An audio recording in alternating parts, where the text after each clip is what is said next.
Assalamualaikum warahmatullahi wabarakatuh. Waalaikumsalam.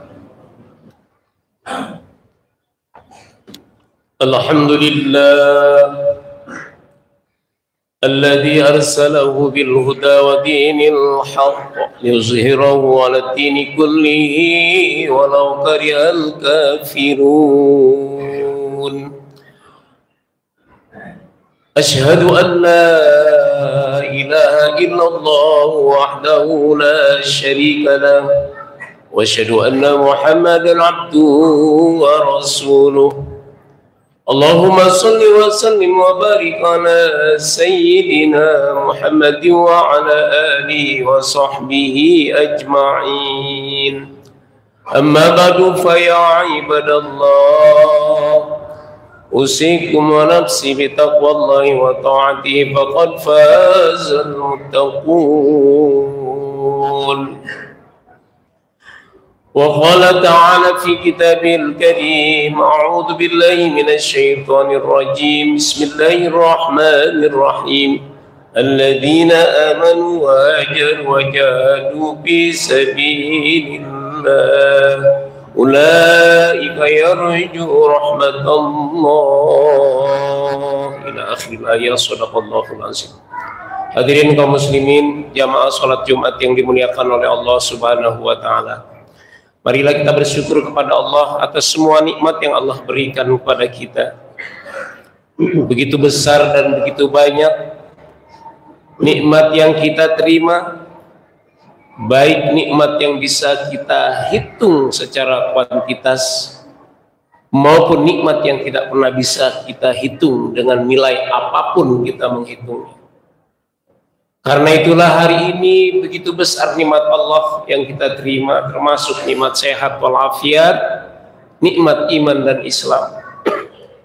Dengan nikmat itulah hari ini kita ditakdirkan masih bisa datang ke masjid yang kita cintai untuk bersimpuh sujud kepada Allah, menunjukkan rasa syukur kita dan taat kita kepadanya. Mudah-mudahan kita termasuk orang-orang yang diterima amal ibadahnya di sisi Allah Subhanahu wa ta'ala. Hadirin, sebagai khatib saya mengingatkan buat kita semua dan khususnya buat diri saya, mari kita tingkatkan keimanan kita, ketakwaan kita, amal soleh kita, aktivitas hidup kita yang positif, nilai-nilai kebaikan kita di hadapan Allah Subhanahu wa ta'ala. Karena semua itu akan mewujudkan insan-insan yang muttaqin, insan-insan yang bertakwa, yang berusaha mengerjakan apa yang Allah perintahkan dan berusaha menjauhkan apa yang Allah larang. Karena takwa ini akan menjadi penolong hidup kita, baik kita di dunia maupun kelak di yaumil akhir. Tazawwadu fa inna khairaz zadi taqwa, berbekal kalian sesungguhnya bekal yang terbaik di hadapan Allah Subhanahu wa taala hanya takwanya. Hadirin kaum muslimin yang dimuliakan Allah Subhanahu wa taala, tidak terasa kita sudah sampai di akhir bulan Muharram. Tepatnya hari ini jatuh tanggal 29 Muharram. Tidak semua orang tahu, tidak semua orang bisa menghitung tahun baru Hijriah. Tahun baru Hijriah sudah masuk ke 1447 Hijriah. Sebagai muslim tentunya walaupun tidak begitu hafal, tapi minimal bulannya 12 bulan kita hafal. Tetapi kalau tanggalnya lupa, seharusnya kita selalu ingat pada diri kita, karena ini mengingatkan tentang sejarah perjuangan Rasulullah Shallallahu Alaihi Wasallam. Disinilah peradaban manusia menjadi berubah. Disinilah peradaban Islam menjadi muncul ke muka bumi ini, ditandai dengan hijrahnya Nabi kita Muhammad Shallallahu Alaihi Wasallam. Jadi 2 hari kemudian sudah berganti bulan menjadi bulan Safar atau Sofar. Berarti bulan kedua, Januari, Februari kalau kita ngitungnya, Muharram, Safar. Oleh karena itu tentu kita harus bisa menimba, menggali bagaimana sejarah perjuangan Rasulullah ketika berhijrah. Hari ini saya akan menyampaikan bukan tentang persoalan hijrahnya, tapi bagaimana kita mengambil dari nilai-nilai hijrah itu sendiri. Bagaimana spirit hijrah itu yang harus kita bisa jadikan sebagai pegangan hidup kita di dalam menteladani, di dalam menjalankan agama Islam itu sendiri yang kita lakukan sehari-hari. Yang pertama tentu yang paling mudah untuk kita pahami bahwa hijrah itu adalah pindah dari satu tempat ke tempat yang lain. Tapi itu hanya dilakukan pada zaman Rasulullah SAW sebelum terjadi peristiwa penaklukan Mekah. Tapi setelah Mekah ditaklukkan oleh Rasulullah, tidak ada lagi hijrah dari satu tempat ke tempat yang lain. Tapi hijrah dalam pengertian secara maknawi yaitu perubahan hidup dari kualitas yang rendah menjadi kualitas yang tinggi, dari peradaban yang rendah menjadi peradaban yang tinggi, dari kemampuan yang rendah menjadi kemampuan yang tinggi. Jadi perubahan itulah, kualitas perubahan itulah yang bisa kita sebut dengan makna hijrah itu sendiri. Jadi hijrah itu adalah spirit hijrahnya, semangat perubahannya, spirit perubahan pada diri kita yang harus kita bangun, perubahan ke arah yang lebih baik. Kalau selama ini kita beribadah masih rada males, tentu kita harus mau merubah diri kita untuk menjadi kualitas ibadah yang lebih baik. Kalau sampai saat ini kita belum mampu membaca Al-Quran, ya kita harus belajar bagaimana merubah diri kita untuk bisa membaca Al-Quran. Kalau kita selama ini kurang bersilaturahmi dengan keluarga kita, kita tingkatkan kualitas silaturahmi kita. Jadi kualitas perubahan pada diri kita ke arah yang lebih baik, kualitas yang lebih bermartabat, itulah makna hijrah yang sesungguhnya pada saat itu. Saudara hadirin, spirit hijrah yang dibangun oleh Rasulullah memberikan nilai-nilai hijrah kepada kita, pendidikan edukasi hijrah kepada kita. Yang pertama bahwa untuk memberikan spirit perubahan pada diri kita harus dimulai dengan niat yang ikhlas. Karena Rasulullah beserta sahabatnya hijrah beberapa orang saja. Kalau bukan karena keikhlasan dan ketulusan, karena Allah Subhanahu wa Ta'ala, dia nggak akan pernah mau hijrah. Karena semua yang dia miliki di kota Makkah dia tinggalkan. Bukan hanya sekedar harta, bisa jadi istrinya pun kalau istrinya nggak mau hijrah dia tinggalkan. Atau suaminya kalau nggak mau suami istrinya mau hijrah dia tinggalkan. Apa yang mendorong itu semua? Spirit niatnya, semangat spiritualitasnya kepada Allah Subhanahu wa Ta'ala. Oleh karena itu di dalam hadis Rasulullah dikatakan paman kanat hijratuhu ilallah wa rasulih fa hijratuhu ilallah wa rasulih. Siapa orang yang hijrahnya niatnya karena Allah dan Rasulnya, berarti dia akan mendapatkan niatnya itu karena Allah dan Rasul. Tapi kalau dia hijrahnya niatnya karena wanita, karena harta, fahijratuhu ila ma hajar ilaih, maka dia akan mendapatkan yang dia niatkan. Karena itulah kita harus mewujudkan semangat perubahan pada diri kita. Tentu kita awali dengan sama-sama dengan niat, semangat, spirit hijrah yang kuat, niat karena Allah Subhanahu wa Ta'ala untuk melakukan perubahan pada diri kita. Kita ingin menjadi orang yang rajin ibadah, kalau kita nggak ikhlas susah. Kita ingin merubah hidup kita ke arah yang lebih baik supaya ekonomi kita bagus. Kalau kita nggak kuat bekerja, nggak semangat bekerja, nggak semangat menabung karena Allah juga susah. Niat itulah yang menjadi patokan, karena tubuh kita digerakkan oleh niat kita, semangat hidup kita digerakkan oleh niat kita. Karena di dalam tubuh kita ada satu daging yang mengendalikan kita, yaitu al-qalbu, ala wahyal qalbu. Siapa itu yang menggerakkan hidup diri kita? Hati kita. Faidah suluhat, kalau hati kita bagus baik, dia akan baik, kalau jelek dia akan jelek. Karena itu tergantung niat kita. Kalau niatnya baik, dia akan mendapatkan kebaikan. Kalau niatnya buruk, jelek, dia akan mendapatkan kejelekan. Karena itu semangat perubahan pada diri kita menjadi wajib bagi kita untuk berubah dari keterpurukan menjadi perubahan ke martabat yang lebih baik. Martabat hidup di dunia, martabat ibadah kita kepada Allah, martabat ilmu kita yang kita miliki. Kalau masih rendah, belum tahu apa-apa, kita juga harus mau terus belajar. Paling tidak semangat ini bisa kita turunkan buat diri kita, buat anak kita, buat keluarga kita, untuk mendorong supaya hidup tidak statis, Hidup tidak mabni, tapi dia harus mughayyar, harus berubah. Jadi semangat perubahan ini sesungguhnya adalah semangat yang diberikan oleh Rasulullah dengan berhijrahnya Nabi kita Muhammad SAW. Karena kalau dia tidak hijrah, tidak akan pernah berubah peradaban Islam sampai hari ini.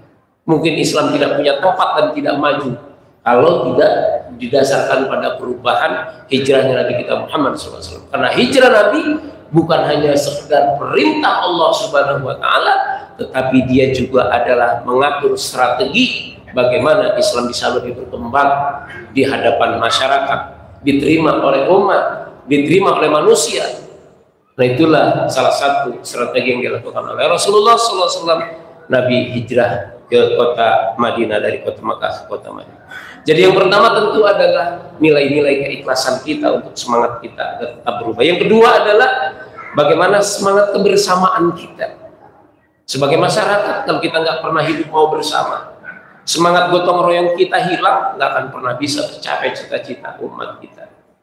Rasulullah kalau hijrah sendiri nggak mungkin. Rasulullah ditemani oleh sahabat-sahabat yang kuat, sahabat-sahabat yang kokoh keimanannya, sahabat-sahabat yang ikhlas untuk menerima apapun yang akan terjadi setelah hijrah dia lakukan bersama baginda Nabi kita Muhammad Sallallahu Alaihi Wasallam. Kita lihat bagaimana ketika Nabi hijrah, Ali bin Abi Thalib rela menunggu tempat tidur kamar Rasulullah. Tapi ketika mau dibunuh oleh orang kafir Quraisy, ternyata bukan Rasulullah, Ali bin Abi Thalib. Abu Bakar Siddiq begitu rela di gua, anak-anaknya membawa makan ketika dia sedang berada di bukit di gua Sur, sampai luar biasa, begitu kuat, begitu sabar, begitu tabah, ketulusan dan keikhlasan. Itulah sebuah perjuangan. Kebersamaan itu kalau kita tidak bisa lakukan, tidak pernah akan maju umat Islam. Karena itu pepatah mengatakan, bersatu kita teguh, bercerai kita runtuh. Bersatu kita kuat, bercerai kita lemah. Karena itu kenapa sholat berjamaah itu menjadi penting. Bukan hanya sholat berjamaahnya, tapi bagaimana membangun nilai-nilai jamaah itu sendiri, bukan hanya dalam sholat, tapi bagaimana dalam bermasyarakat, dalam kehidupan kita, bahwa kebersamaan itu indah, kebersamaan itu bisa mudah. Kalau kata SBY ketika jadi presiden, bersama kita bisa, kalau nggak bersama kita nggak bisa. Oleh karena itulah semangat kebersamaan hijrah Nabi kita Muhammad SAW harus menjadi bahan pegangan hidup kita, bahwa bersama berjamaah itu penting. Mufarokoh, berpisah dari persatuan dan kesatuan jamaah kita, itu adalah dosa. Kita nggak boleh bercerai-berai, kita nggak boleh marah, kita nggak boleh saling membiarkan, tapi yang ada kita harus bersatu, saling bahu-membahu, saling memperkuat. Itulah keberhasilan hijrahnya Nabi kita Muhammad Sallallahu Alaihi Wasallam. Wa'tasimu bihablillahi jami'an wa la tafarraqu. Hendaklah kalian berpegang teguh kepada kekuatan, satu kekuatan tali agama Allah dengan bersatu, dan jangan pernah tafarraqu, berpisah, bercerai-berai di antara kita. Hadirin, yang ketiga adalah bagaimana membangun nilai-nilai semangat perjuangan. Kalau kita bersatu tapi nggak semangat juga nggak bisa. Bersatu tapi bersatunya lemah semua, nggak bisa. Bersatu untuk berjuang. Wajahidu fi sabilillah. Di dalam ayat Al-Quran yang tadi saya katakan, alladzina amanu wa hajaru wa jahadu. Jadi pertama kita punya tekad yang kuat, niat yang kuat dengan amanu, beriman kepada Allah dengan tulus ikhlas, niat kita kuat. Kemudian kita hajaru, semangat berubah. Dan yang ketiga kita jahadu, kita harus berjuang. Kalau sudah kekuatan persatuan dan kesatuan kita, maka perjuangan yang harus kita bangun dengan penuh semangat, bukan perjuangan yang lemah, bersatu tapi lemah, tidak punya etikat yang kuat, itu juga sama. Karena itulah dikatakan di dalam Al-Quran, wajahadu, berjuanglah kalian di jalan Allah, fi sabilillah, ulaika yarju rahmatullah. Kalau kita ingin mengharap ampunan, mengharap rahmat, mengharap pertolongan, mengharap keselamatan dari Allah Subhanahu wa Ta'ala. Kemudian yang selanjutnya adalah kita harus memahami nilai-nilai tentang bagaimana kita hidup terus melakukan perubahan ke arah yang lebih baik. Hari ini harus lebih baik dari hari kemarin. Hari ke depan harus lebih baik dari hari ini. Tahun ini harus lebih baik dari tahun kemarin. Tahun depan harus lebih baik dari tahun ini. Itulah kalkulasi kehidupan kita supaya kita menjadi manusia yang beruntung, tidak dilaknat oleh Allah Subhanahu wa taala. Karena itulah prinsip Umar bin Khattab supaya kita melakukan introspeksi, muhasabah dengan menghitung, mengkalkulasi amal baik buruk kita, itu menjadi bagian penting dari proses bagaimana perjuangan yang dilakukan oleh Rasulullah, perjuangan yang dilakukan oleh kita untuk melakukan sebuah perubahan yang positif. Mudah-mudahan kita termasuk orang-orang yang diberi hidayah bimbingan oleh Allah Subhanahu wa taala untuk tetap memiliki keimanan yang kuat, yang kokoh, terus berjuang, terus semangat bersama-sama untuk mengilahi kalimatillah, membangun ketinggian nilai-nilai Allah, nilai-nilai agama Allah Subhanahu wa taala. Barakallahu li wa lakum fil Qur'anil azim wa nafa'ani wa minkum bima fi minal ayati wa dzikril hakim wa taqabbal minni wa minkum tilawatahu innahu huwal ghafurur rahim. Allahumma sholli ala sayyidina Muhammadin wa ala ali sayyidina Muhammad. Alhamdulillah hamdan katsiran kama amara, asyhadu an la ilaha illallah wahdahu la syarika lah wa asyhadu anna Muhammadan abduhu wa rasuluh. Allahumma shalli wa sallim wa barik ala sayyidina Muhammad wa ala alihi wa sahbihi ajma'in. Amma ba'du fa ya ibadallah ittaqullaha haqqa tuqatih wa la tamutunna illa wa antum muslimun. Wa'lamu anna Allah ta'ala shalla ala nabiyyi qadima. Inna Allah wa malaikatahu yusalluna ala nabi. Ya ayyuhalladzina amanu sallu alaihi wa sallimu taslima. Allahumma salli wa sallim wa barik ala sayyidina Muhammadin wa ala alihi wa sahbihi ajma'in wa ala arba'atil khulafa'ir rasyidin sayyidina Abi Bakr wa Umar wa Utsman wa Ali wa ala baqiyati sahabah wa tabi'in wa tabi'in wa man tabi'ahum bi ihsan ila yaumiddin wa alaina ma'hum bi rahmatika ya arhamar rahimin. Allahumma ighfir lil mu'minina wal mu'minat wal muslimina wal muslimat al ahya'i minhum wal amwat innaka sami'un qaribun mujibud da'wat ya qadiyal hajat. Allahumma sallimna wal muslimin wa afina wal mu'minin bi rahmatika ya arhamar rahimin. Rabbana atina fid dunya hasanah wa fil akhirati hasanah wa qina adzaban nar. Ibadallah, Inna Allah ya'muru bil 'adli wal ihsani wa ita'i dzil qurba wa yanha 'anil fahsya'i wal munkari wal baghi ya'izukum la'allakum tadhakkarun. Fadhkurullaha al-'azima yadhkurkum washkuru 'ala ni'amihi yazidkum wa la dzikrullahi akbar. Qimus shalah.